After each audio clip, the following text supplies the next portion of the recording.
Comme je vous l'avais dit, une vidéo un peu particulière avec une voiture un peu particulière. C'est ce que je vous avais promis dans, pas la précédente, mais celle juste avant. Là où je vous présentais mon Abarth pour la première fois et malheureusement pour la dernière, puisque ça y est, au moment où je vous parle, elle est définitivement partie. Du coup, sans plus attendre, on va passer à ce beau bébé qui est devant mes yeux. Du coup, si tu réfléchis, tu penses à quoi, toi? Je te dis américaine, je te dis gros V8, voiture mythique, je pense en tout cas à mes yeux c'est mythique comme voiture. Et en tout cas c'est ni une Mustang ni une Camaro. Bon, une fois que je t'ai dit ça, je pense que le choix est plutôt vite fait. Du coup, sans plus tarder, on va passer à la présentation du Dodge Challenger SRT 392 de 2015, celle-ci. Bon, techniquement, il n'y a aucun changement particulier entre 2015, 2016, 2017, 2018 et 2019. Et pas non plus en 2020, en tout cas pas des changements majeurs, si ce n'est des détails au niveau du capot, des ailes aussi qui ont été un petit peu élargies. Du coup, cette voiture, c'est bien sûr une américaine, on va pas se répéter là-dessus. C'est un gros V8 américain comme on aime. Un V8 EMI, donc 6 litres 4 avec 485 chevaux. Donc pourquoi SRT 392 alors que c'est un 6 litres 4, enfin c'est un moteur 385 chevaux, 485 chevaux pardon. Alors ça c'est juste parce que les 392 c'est un mètre cubique américain en gros, en tout cas si on m'a bien informé, hein, parce que bon ça encore ça reste à voir parce que différentes personnes disent d'autres choses, donc bon, si jamais vous en savez plus n'hésitez pas à me le dire, ça m'intéresse. Donc au niveau de la voiture en général, qu'est-ce qu'on a? On a une VMAX de 290 km/h, bon ça doit être bridé électroniquement, ça comme la majeure partie des voitures aujourd'hui.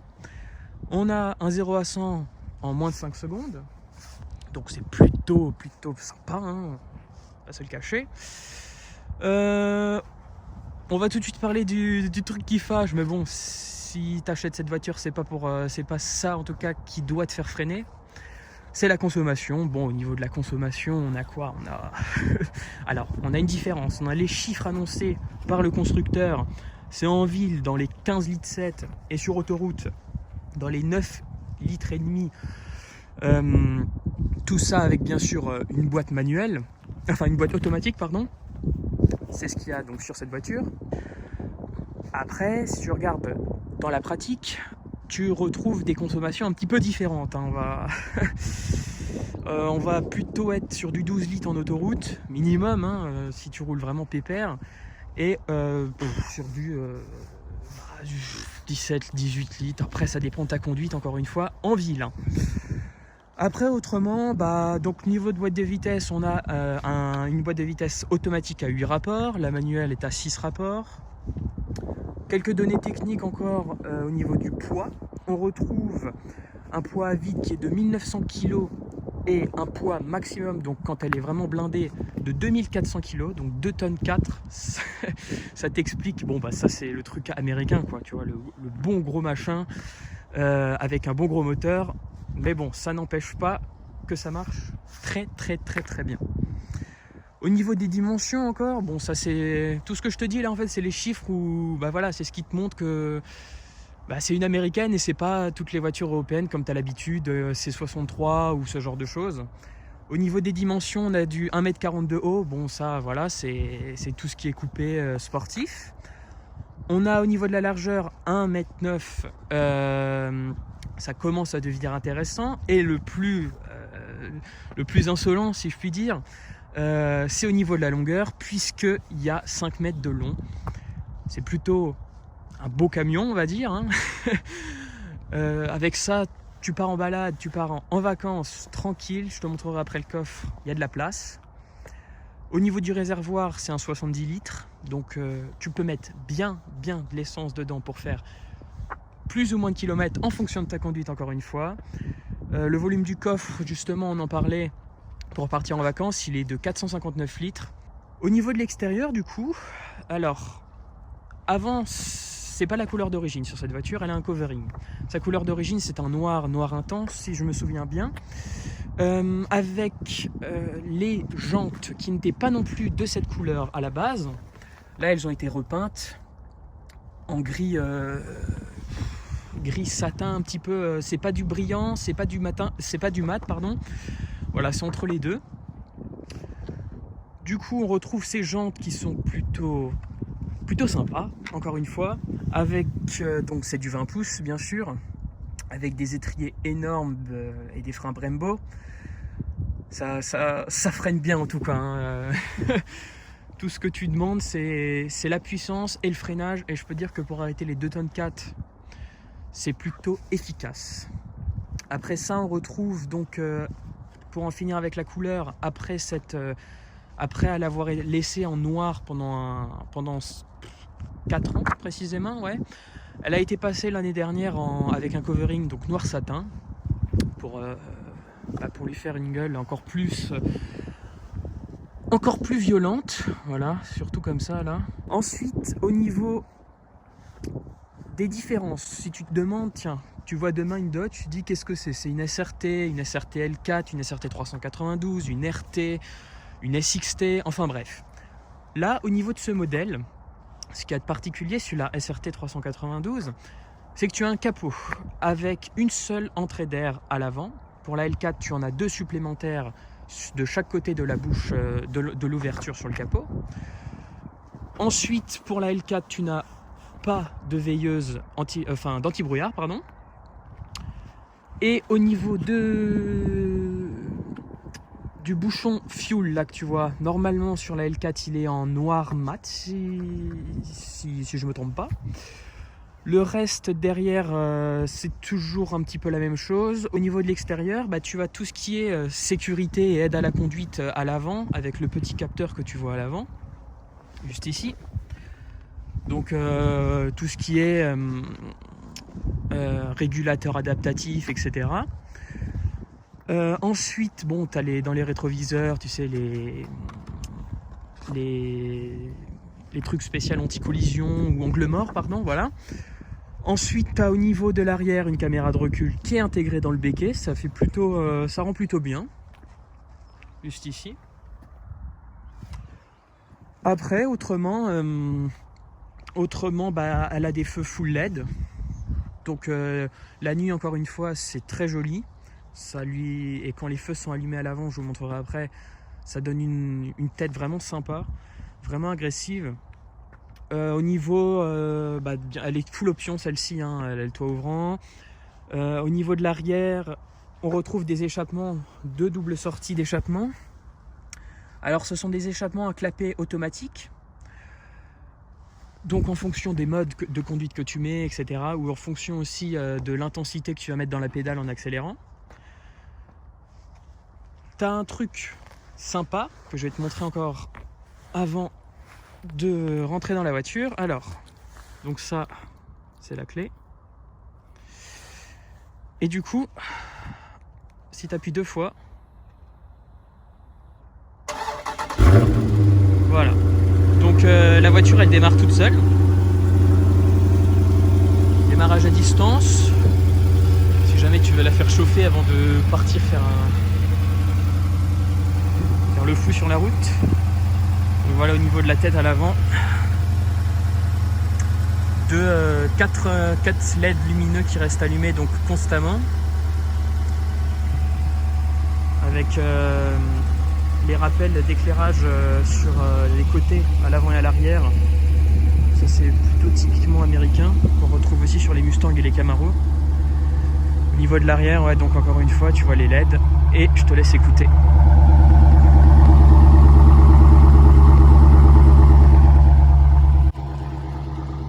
Voilà. Bon, on se retrouve à l'intérieur. Au niveau de l'intérieur, tu retrouves des finitions plutôt agréables. Là, tu as un plastique moussé. Ici, de l'Alcantara super doux. À nouveau, donc là, du cuir avec un petit liseré blanc. Au niveau du volant, je vais te mettre le grand angle pour que ça serve à quelque chose d'avoir un téléphone comme ça. Au niveau du volant, Est-ce qu'il y a quelque chose à dire? Moi, je suis en kiff total là-dessus. T'as un mets plat sur le bas, les palettes, tout ce qu'il faut, tu vois. Là, t'as toutes les aides à la conduite. Donc là, encore une fois, régulateur, adaptatif, etc. Pour parler, enfin, tu sais, pour demander à la voiture de faire ci ou ça. Tu retrouves aussi, au niveau des sièges, je vais te montrer. Voilà. Des sièges qui restent un petit peu baquets, mais tout en restant super confort. Donc badge SRT, Alcantara au milieu, cuir sur les côtés, rappel à nouveau de liseré blanc. Donc tu vois, c'est épuré après, hein. Ça reste propre partout où tu regardes. Le niveau des assemblages, etc. Tu vois, il y a un effet nid d'abeille là-dessus. Je vais te montrer de plus près. C'est vraiment beau. Franchement, c'est beau. Donc au niveau du son, c'est aussi en option. Il y a un son Harman Kardon avec 18 haut-parleurs. Là-haut, tu as le petit toit ouvrant. Et derrière, bah, t'as de la place. Au niveau de l'écran, alors tu retrouves un écran multimédia de 8,4 pouces. Alors il y a tout, hein. Tu connectes ton téléphone. Au niveau t'as le siège chauffant, le volant chauffant, le siège climatisé aussi. Au niveau, bon, climat, ça on va pas s'expliquer, hein, c'est rien de fou, de toute façon c'est éteint. La navigation, je sais pas si elle fonctionne vu que c'est éteint, si ça fonctionne. Donc voilà, franchement elle est superbe. T'as même la petite Dodge là, le téléphone, et là, la petite touche qui est la plus sympathique, Performance Page, donc ça se charge. Ça c'est clairement, quand tu veux mettre le démon, alors t'as 2 sortes de pages dans cet endroit normalement. Après, donc, le temps que ça charge, je te montre le reste. Donc là, tu as le petit bouton SRT. Ce que je te montrerai après, c'est surtout celui-là qui te fait plaisir. Mais celui-là, donc, c'est ça fait des petits détails. C'est des petits détails que tu peux mettre en plus sur la voiture. Bon, si jamais tu te souviens de comment elle est ta voiture, tu peux l'avoir là. Tu as des chronos. Bon, ça, voilà, c'est le 0 à 100, etc. Tu as des jauges, donc température, liquide de refroidissement, d'huile et pression d'huile. Tu as d'autres jauges encore avec la tension de la batterie et dans la tension de l'air d'admission. Et ensuite, tu as la force G. Ça, c'est aussi joli. Et le plus sympa, bien sûr, c'est ça. Avec, donc, qui te rappelle la puissance, le bar, etc. Voilà. Autrement, si tu appuies sur ce bouton SRT, il faut que je la démarre. Voilà. Donc là, tu as 4 sortes de modes. Défaut, custom, c'est toi qui fais ce que tu veux. Sport et démon, ou appelé track aussi plus communément. Et là, bon bah, voilà, t'as plus rien. Contrôle électronique, il est off. Enfin voilà, c'est la fin du monde là. Bon, on se retrouve tout de suite sur la route. Bon, on est de retour. On est parti pour un petit tour rapido. Donc au niveau encore, si on parle encore un petit peu de la voiture, niveau fiabilité, je touche du bois, il n'y en a pas là, mais je touche de l'Alcantara si tu préfères. C'est le top. Clairement, à part la vidange régulière que tu dois faire, bah, aucun problème de fiabilité ou quelle que soit la chose. C'est oui, si tu compares voilà, C63, M4, M5, etc. Putain, tu laisses un bras des fois. Hein. Mais là, avec ça, bah voilà, encore une fois, bah, rien à redire quoi. Elle a plus de 50 000 km, aucun souci. Ça tombe bien, je tombe au feu rouge. On pourra se faire une petite accélération. Bon, là, ce que je vais faire, c'est que je vais tourner par là. Je vais rouler tranquillou. Je vais te mettre le mode sport. Enfin, custom. Allez, custom, on va pas non plus. Allez, track, tu sais quoi. Il n'y a pas la police derrière, donc c'est bon. Bien sûr, on va rouler dans les limitations. Hein. C'est une route à 5. C'est une route à. Ah non, le panneau sortie de route. Pas de route. Hein. Bon, sur ma gueule. Allez, vas-y.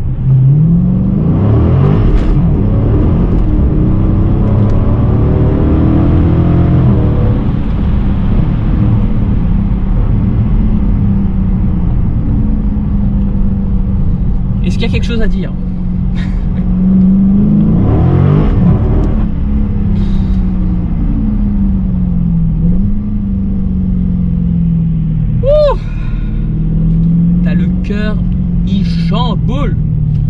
Oh punaise. Ah c'est... Cette voiture c'est... Elle est folle, elle est folle. Et comme dit, là-dessus c'est que tu as un mode économique. Si tu veux rouler pépère sur l'autoroute, tu mets le mode éco, ça te coupe 4 cylindres sur les 8 et du coup bah économie. Attends, je vais te refaire une deuxième petite. Je vais essayer.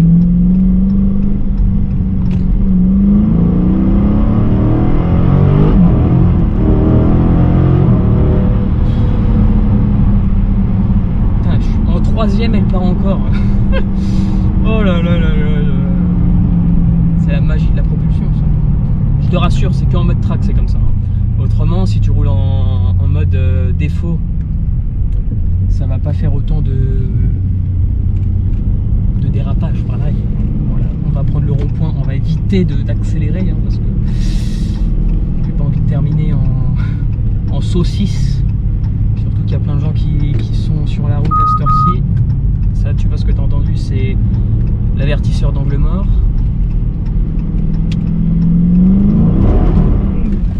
Wouhou! C'est incroyable, incroyable.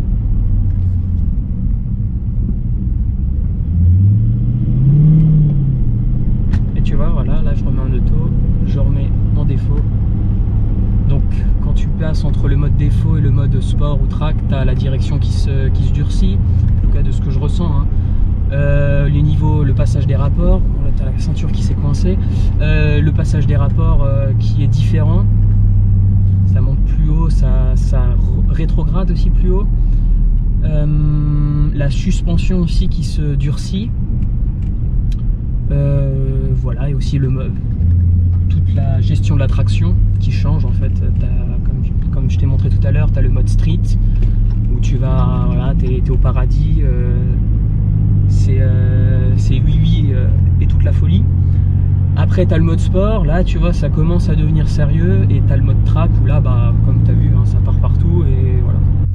Sur ce, maintenant que je t'ai présenté cette voiture qui me tenait à cœur, bah écoute, je vais te dire à bientôt. Comme promis, je te ferai une vidéo où je ne parle pas. Pas de méchants commentaires là-dessus, hein, parce que ça va pas le faire. Où je ne parle pas. Je te mettrai une caméra GoPro à l'ancienne. Enfin, à l'ancienne. Oh, on dirait que je fais 100 000 vidéos par an alors que je viens de commencer. Bon. Une vidéo à l'arrière au niveau du peu d'échappement. Une vidéo sur ma tête.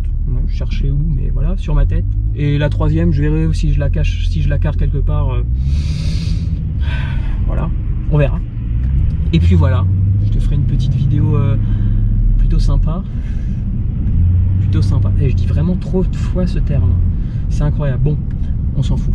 Écoute, sur ce, je te souhaite une bonne soirée. Et puis je te dis à tout bientôt. Hein. Ciao.